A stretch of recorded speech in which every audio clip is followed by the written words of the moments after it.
What's up, everybody? Welcome back to the Hook Shot Podcast. A very special episode 5. It's not a pay-per-view episode 5, but man, do we love this fight card. And not only do we have this fight card, but we have our New York Knicks in the first round, up 1-0 in the series as of now. We'll get into that later. Let me just turn these mic volumes up for you guys just a tad bit. Great. But yeah, man, let's just talk about UFC first because, this main event is something else. I'm excited. Sergey Pavlovich taking on Curtis Razor Blaydes. Mm-hmm. It's going to be a fun one. It's going to end probably in 5 minutes. You got Pavlovich, who's, people call him the White Francis Ngannou. The White Francis, yes. And then you got Curtis Razor Blaydes, who's looked damn good in his last few fights. His striking has improved. You saw he had that brutal knockout against Chris Daukaus. Yep. What was that? UFC Columbus, I believe. Mm-hmm. Looked great, but you cannot stand against Sergey Pavlovich. Yeah. I'll tell you that. So it's going to be a clash of styles. You're going to have Curtis Blaydes diving at the legs. Mm-hmm. You're going to have Sergey Pavlovich looking for that one shot. Now, the last time we saw Sergey Pavlovich on the ground was against Alistair Overeem in his debut, and he got destroyed, mauled. And ever since then, he's had 5 fights, but they've all been against strikers, guys like Tai Tuivasa, Derek Lewis, Shamil Abri. Can't say your last name. These are all strikers. Yeah. But now he's getting a tough matchup with Curtis Blaydes, and we're going to see if Pavlovich's ground game has advanced or not. Has it, Rohan? Do you expect to see a new Sergey Pavlovich? Do you expect to see takedown defense? And who do you have winning this fight overall?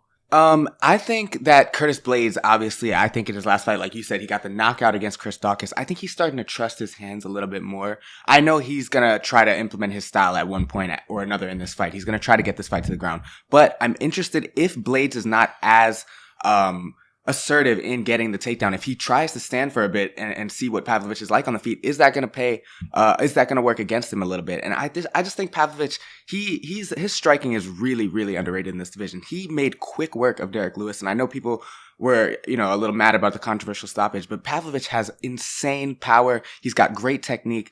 And I mean, Blaydes, we've seen him get a little sloppy with his takedowns, right? Derek Lewis caught him with a crazy uppercut, put him right out. I think we could see something like that in this fight. I'm going to go Sergey Pavlovich, man. I don't know. Something about his run right now, his confidence. I know he's, the heavyweight division needs a little spark, and I think he's going to give us a little show. I'm going to pick Sergey in this one. And before I give my final prediction for this fight, because I really think this is a dead 50-50 fight. Yeah. This is a clash of styles. Either Blaydes gets those takedowns early and he's good, or Pavlovich catches him. Yeah. Either during the shot or before it.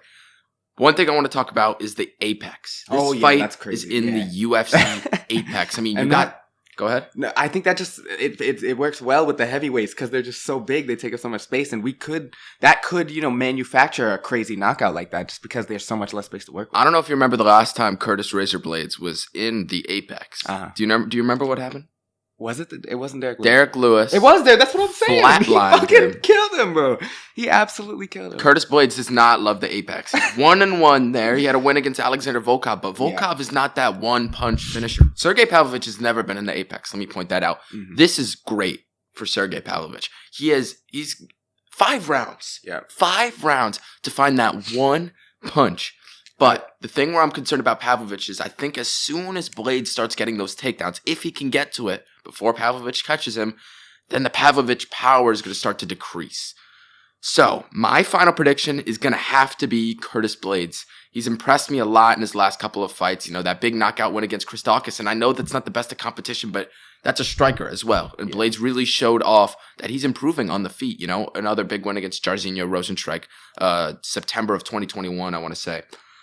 This is definitely a step up, Sergey Pavlovich, and it's probably a stylistic nightmare for Blaydes, but it also is for Pavlovich, as we've only seen him taken down once against Overeem.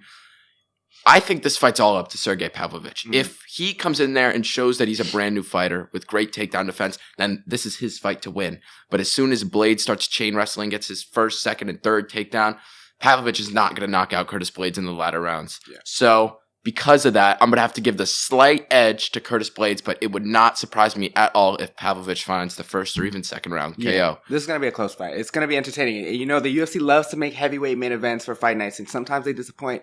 This is not going to be one of them. This is going to be a banger. It's going to be a banger. It's definitely going to be a banger. But you know what else is going to be a banger, and you know what else we have a lot of money on? What? For all you guys watching the full podcast, I guess I'll give you guys a free bet.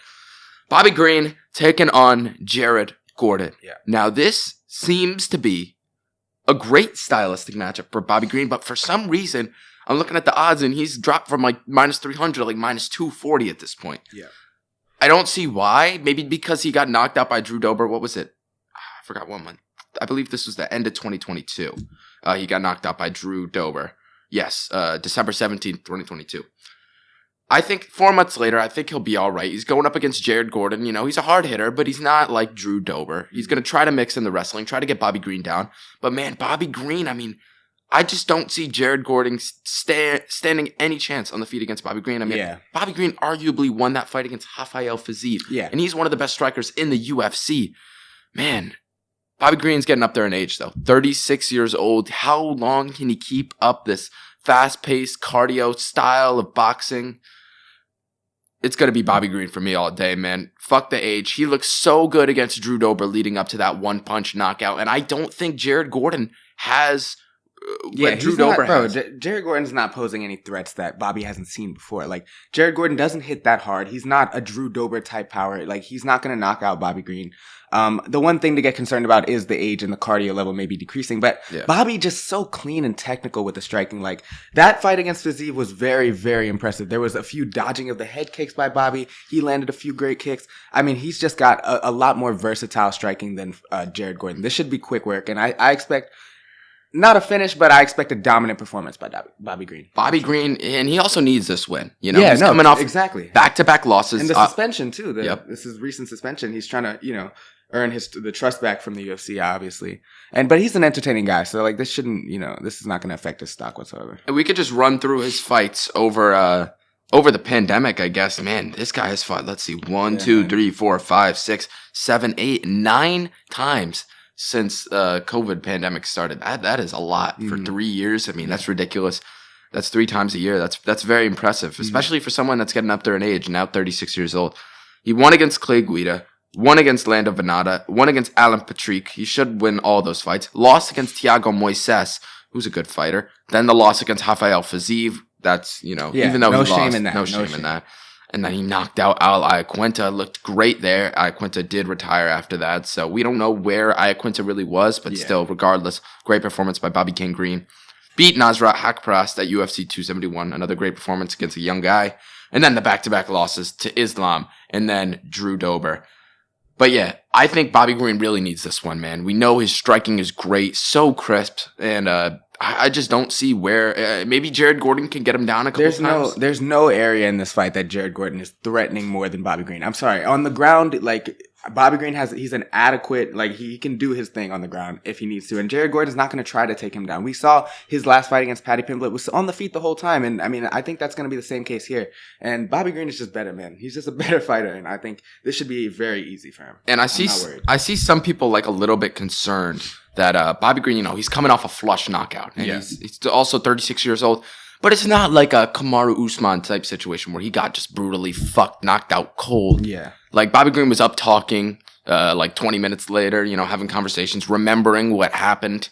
I think Bobby Green's different, honestly. I think Jared Gordon is also not Leon Edwards, Kamaru Usman. So, I like Bobby Green a lot in this matchup, money line, and probably by decision. So, final prediction, Bobby Green decision. How about you? Yeah, same thing here. Bobby Green, easy work. Let's go. By what? Decision. Decision as well? Yeah, Jared Gordon definitely tough, but I think Bobby Green gets the job done by decision, but definitely bet that Bobby Green money line. I still think there's value there at minus 240. In my opinion, he should be... Didn't he start like it was minus 350 at one point? Something around that. I think that should have just been the odds the entire time, but hey, I'll take the value at minus 240, and even though that's a heavy favorite, that is value for this matchup for sure. One more fight we'll talk about.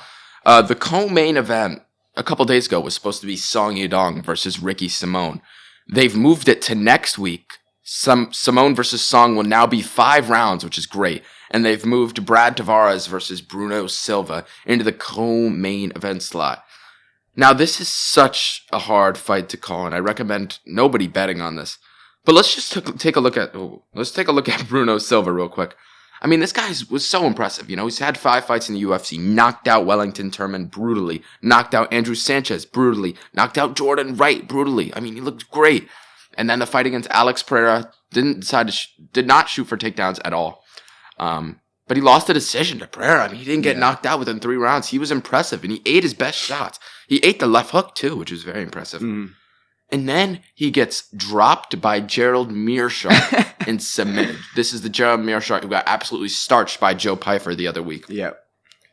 Who is Bruno Silva? I mean, is he good? Is he bad? We don't really know. Yeah. I feel like he's such a wild card, and I also feel like he's coming back to prove a point here. But then you got to look at Brad Tavares, man, and he's looked good in his last couple of fights. I believe he's coming off a loss to Dricus du Plessis, but again, he's getting better and better, and he's probably going to be fighting for a championship sometime soon. 2 wins against Antonio Carlos Jr. and Omari Akhmedov. He looked clean on the feet, man. Obviously, the decision loss to Israel Adesanya and then got knocked out in the first round by Edmund Shabazian. Both those fights in 2018 and 2019, respectively. But, man, this is such a close fight to call. I think Bruno Silva comes back trying to prove a point, but for some reason, I just feel like Brad Tavares, I know he's working with like Sean Strickland, Chris Curtis, those guys, you know, middleweight heaven over there. I think Brad Tavares, how old is Brad? 35, getting up there in age, but, man, I still like him in this matchup. He's looked good. Despite the loss to Dricus, he's looked good in his last 3 fights. So my predictions could be Brad Tavares. How about you? Yeah, I'm going to go Brad as well. I think obviously Bruno just didn't look that impressive in his last fight against Gerald Meerschaert. And it was just really confusing to see because Gerald Meerschaert's a guy that, you know, he got knocked out brutally by Chimaev, and then Joe Pyfer is not the same, you know, imposing force that Chimaev is, and he did the same thing to Meerschaert. And so the fact that Meerschaert was able to do that to Bruno Silva just doesn't make me really confident about him going into this fight with a guy that Brad Tavares, who's going to stay on the feet, who's going to try to hit him. And I just think Brad's, you know, he's younger, he's faced a little tougher competition, I'd say. Izzy Shabazian's still good and young. Obviously Dricus du Plessis, like you were telling the audience, he's going to fight for a belt soon, obviously. Is he called him out. So I just think Brad is, you know, he's on a better trajectory right now, and I think this is a good fight, a good spot for him. So I'm going to go Brad Tavares by decision. I think that's my Awesome, pick. Man. Yeah. Awesome. Remember, we got to keep it under 20 minutes here so it doesn't cut off like last time. If you guys watched that other podcast, we had a little hair. So we'll run through the rest of this stuff fairly quickly, but I do want to talk about this Knicks versus Cavaliers series. Moving on from UFC, time to talk playoffs. Our New York Knicks look damn good in that game 1. Yeah. We could just recap it real quick. Jalen Brunson, the ISO god, playing under 30 minutes due to his foul troubles. Yep. Still, great performance, great fourth quarter, great second half as a whole. And he really led us to a win. But another guy we have to highlight is Josh Hart. I mean, the hustle. Something else, man. Yeah. I mean, Josh Hart, there was a reason why I was so excited when we signed him, when we traded for him. He is just a perfect Tibbs player. He's a New York guy. And we can just see the energy. His imprint is all over the game, even when it doesn't show up in the box score. And obviously, he's questionable going into the next game. Hopefully, he plays because we need him. That's tonight, by the way. Yeah. You guys will see it after. Yeah, we're gonna see tonight whether he plays or not, but hopefully he does.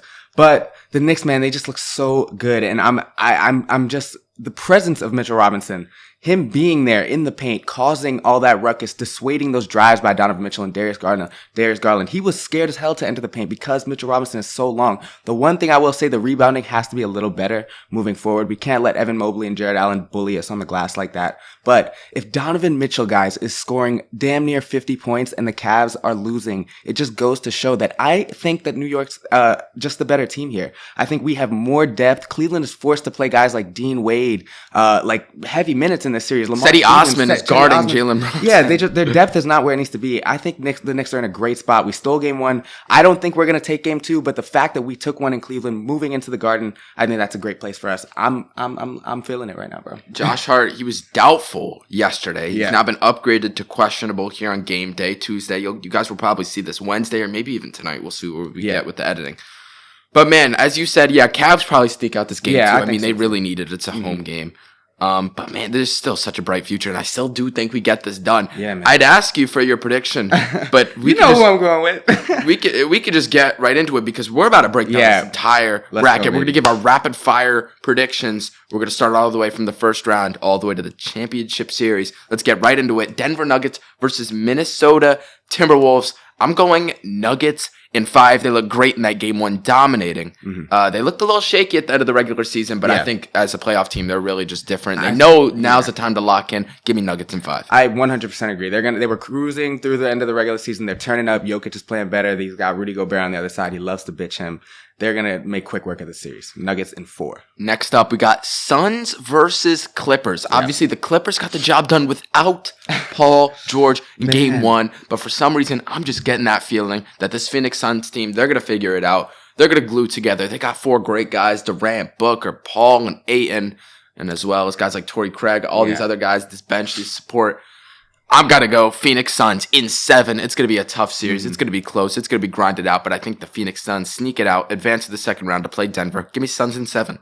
I'm going Clippers in 7, guys. And what I saw in that game is I saw Russell Westbrook shoot 3 of 19 from the floor and have the best defensive game of anybody on the court. He's not wrong. Kawhi Leonard looked like the best player on either team. I'm sorry, Kevin Durant's there. Kawhi turns into a different player in the playoffs. This Phoenix team is not deep. They can't get to the rim. Nobody can get to the rim. And that does not bode well for their offense. And I'm sorry, but this period, they need to click, and they haven't yet. So I'm going to go Clippers in 7. If Paul George comes back, it could be quicker. And I would not be surprised if that happened at all. Yeah. Next, let's move on to the Warriors versus the Kings. Now, the Kings are up 2-0 against the Warriors, but my prediction is the Warriors are going to get those 2 games back at home. I think they're going to tie this series. I think it's going to be back and forth for the remainder of the series, and I'm going to go Warriors in 7. Again, despite them being down 2 games, I think they fight back. Reigning champs, they got to make it to round 2, man. Give me the Warriors in 7 against the Kings. I'm going Warriors in 7 as well. Obviously, the series doesn't start until the road team wins. The Warriors are going to have to win a road game in the series. I think they win 2 at home,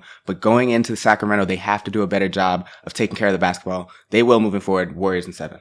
Next up, Grizzlies versus Lakers. Now, my original prediction for this was Grizzlies in 7, but now with John Morant, this hand injury, it's not looking good. I feel like I'm forced to go Lakers in 7, so I'm going to switch up the pick. You know, he's going to be shaken up for the rest of the series. I'm going Lakers, man. I think maybe against any other team it would slide. Like, I don't know, man. It's maybe against no other team it would slide. I think with Ja hurt, he said he couldn't. His hand was at 10 level of pain. That's not good at all. Even if it's, I don't know, man. I don't know. I'm just feeling Lakers in 7 now. It's gonna go 7 though. I'm gonna go Lakers in 7 as well. Actually, no, sorry. I'm gonna go Lakers in 6 because they're not winning on the road in Game 7. They're gonna win in 6, and the reason for that is because Memphis is just their depth is depleted right now. No Steven Adams, no Brandon Clark. They're forced to play Santi Aldama, who's getting bitched by Anthony Davis. Austin Reeves and Rui Hachimura had an incredible performance in Game 1. I think that's going to continue to be the case moving forward. Maybe not to that same degree, but I think the Lakers are just the deeper team. LeBron doesn't have to do as much. I think that's a good thing for him moving forward on his body, obviously, as the series progresses. Lakers in 6 is my pick. Eastern Conference time. Bucks versus Heat. Obviously, the Heat snuck out Game 1, but that was due to Giannis being out for the rest of the game. Another thing for the Heat, Tyler Hero broke his hand. He won't be available till the NBA Finals, and that's not happening for the Miami Heat. I think the Bucks come in, win 4 straight games. They're down 1 to the Heat, not losing another one. Give me Bucks in 5. Yeah, I'm going to go Bucks in 5 as well, guys. Miami is going to sneak out one, right? They got their win. Jimmy Butler turns into playoff Jimmy Butler. He has 35 and 11. What a game. They're not doing shit without Tyler Hero on offense. This offense is already bad. You take away their second best playmaker, and I mean, it's going to go to shit. And Milwaukee, even without Giannis, if for some reason he has to win or miss a game, I think Milwaukee can still win. So I'm going to go Bucks in 5 as well. Cavs versus Knicks. We just talked about it. I'll just give you my prediction. I'm a Knicks fan. Knicks in fucking 7, baby. I'm going to go Knicks in 6, guys. We finish it in MSG at home. Get the job done. We already took one in their building. All we got to do is take care of business from here on out. So we got it. Knicks in 6. Next up, Sixers versus Nets. This one's pretty straightforward. I think the Nets are able to sneak one out at home in Brooklyn, but man, the Sixers have just been proven to be so much better than this team. Joel Embiid playing amazing. They have to double him. Sixers in 5 is my prediction. Yeah, I'm gonna go Sixers in 4. Actually, I think Brooklyn's selling out to stop Embiid. They're sending 2 guys. You don't think they get one win? Nah, bro. Philly played probably one of their worst halves of basketball all season in the first half yesterday, and they were only down 5. Cam Johnson had like 30 points at fucking halftime, and they were only down 5. So Philly is just clearly the better team. When they turn it up defensively, Brooklyn can't do much. Dinwiddie is ass. He's really din shitty, as Kyle Kuzma said. And Philly's just going to win. The only thing is James Harden has to be better. Tyrese Maxey's looking great right now, but James Harden has to step it up. His handle, his finishing is just looking a bit shaky right now. Not a good sign moving forward, but Sixers in 4. Next up, Celtics, Hawks, last first round matchup. I originally said Celtics in 6, but man, they just look so good in that Game 1, dominating the Hawks, and it just seems like they're better everywhere. So I'm going to go Celtics in 5. Still think the Hawks get one done, probably at home, but yeah, Celtics in 5. Yeah, I'll go Celtics in 5 as well. Trae Young is just getting too frustrated by this Boston defense. Marcus Smart is all up in his grill. He has no space to do anything. Clint Capella's talking about how Al Horford's pulling him away to the rim. Out of the paint, so he can't help his team protect the rim. So it's just not looking good for Atlanta. I'm going to go Boston in 5, yeah. Second round time, Denver Nuggets versus the Phoenix Suns. If you guys don't know, my favorite player is Nikola Jokic. Second favorite team is the Denver Nuggets. But I'm just getting this feeling that once the Suns beat the Clippers in that 7-game series, they're gonna figure it out against the Nuggets as well. I've got the Suns moving on to the Western Conference Finals. I've got the Phoenix Suns in 7 games. It's gonna be a great series. But man, I've got the Suns on to the Western Conference Finals. How about you?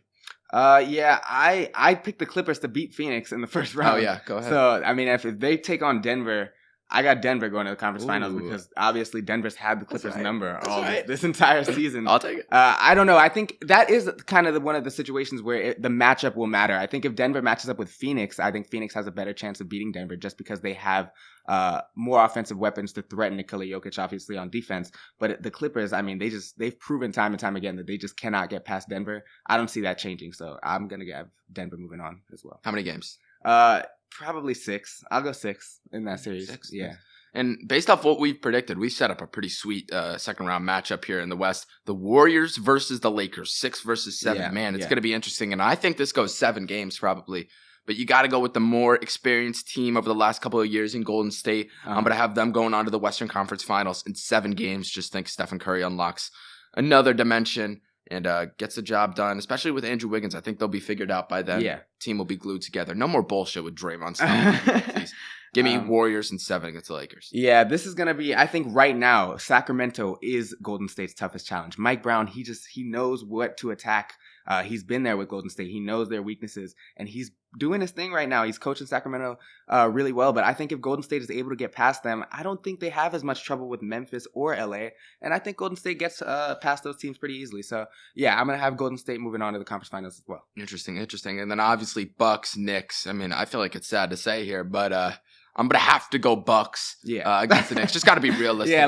Let's keep it on. But I'm going to go Bucks in 6. Like, originally I had Bucks in 4 or 5. Like, I think the Knicks put up more of a competition than you think. Well put it. They're not going to have a tough time. Once they get to the conference finals, they're going to be all battered and bruised up because they had to play us. I'm going to go Bucks in 6, man. I'll say the same thing. Bucks in 6. That seems about fair. Nice. 76ers versus Celtics. This is going to be a good series. But, man, as you were saying to me earlier, Harden just hasn't looked himself. And if he isn't 100%, James Harden needs to be 100% the best version of James Harden. If that's not there, the Celtics are going to win. Not even in 7. I think they could win in 6. Yeah, it sucks, man. Because, honestly, this is the best team that Joel's had around him. But I'm tempted to say Philly has a chance. But like you said, bro, if James Harden is not the same player and he hasn't been playoff time after playoff time, it's the same thing. He just gets worse. And I don't think Philly has enough to compensate for that, man. Boston just has their number as well. They have, guys to help contain Joel Embiid. So I'm going to go Boston in 6 as well. Conference finals. Actually, no, Boston in 7. Boston in 7? Yeah. I got Boston in 6, though. I don't know. Boston in 7, sure. Yeah. Conference finals time. Suns, the 4 seed versus the 6 seed. Golden State Warriors. This is going to be a great series. Oof. Again, probably go 7 or 6 games. But I'm going to have to give it to the Phoenix Suns, man. I just think this team is different. And I know they lost that game 1 to the Clippers, but this is playoffs. They got to glue together. They got to figure out how they're going to do this. Exactly. And I think with a team filled with so much talent, they have to win. They have to do it. I'm going to go Suns in 7 against the Warriors. I don't think the Warriors make the finals again. I just think the Suns team is just strictly too talented, too good. Mm-hmm. Give me Suns in 7. They're going to the NBA Finals.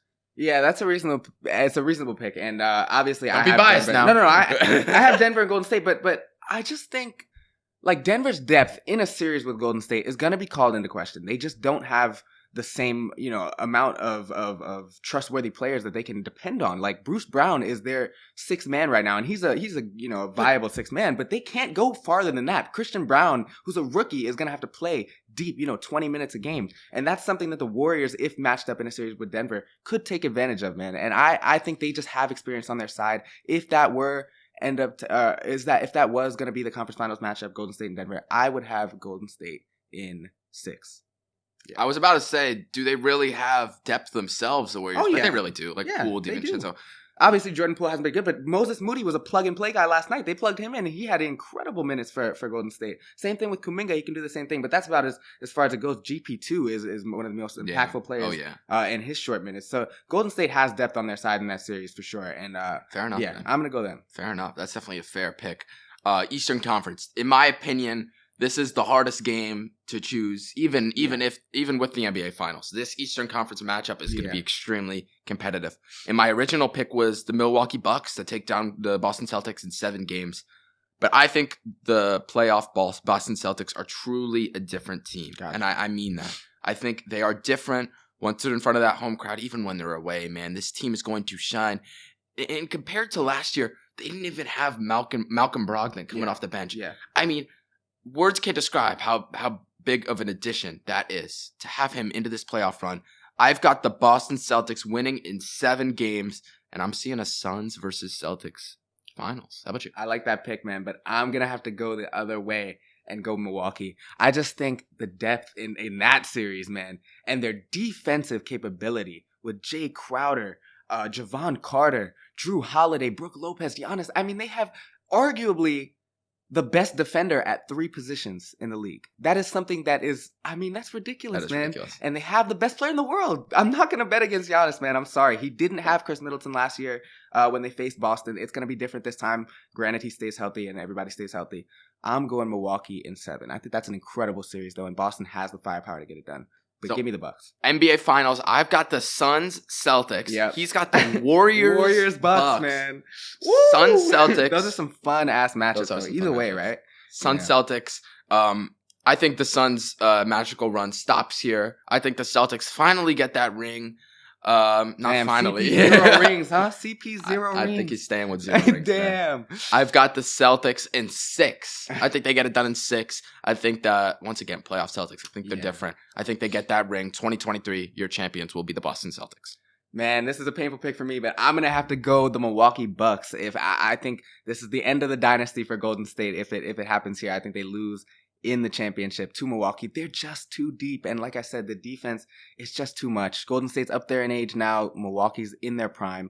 I think this is their time. Giannis gets a 2nd ring. Bucks win the championship. Milwaukee. He's going Milwaukee as your NBA champions. I'm going Boston. We can both agree. Whoever wins that Eastern Conference Finals matchup is gonna win. Is gonna win, even if the Knicks end up being in the Eastern Conference Finals. That's right. Even if the Knicks are going all the way. No, I'm kidding. Let's go. Boston Celtics, Milwaukee Bucks. Thank you guys for tuning in to this full podcast episode. Hope you enjoyed, man. Yes, Signing sir. off, Lucas Roman. Peace out.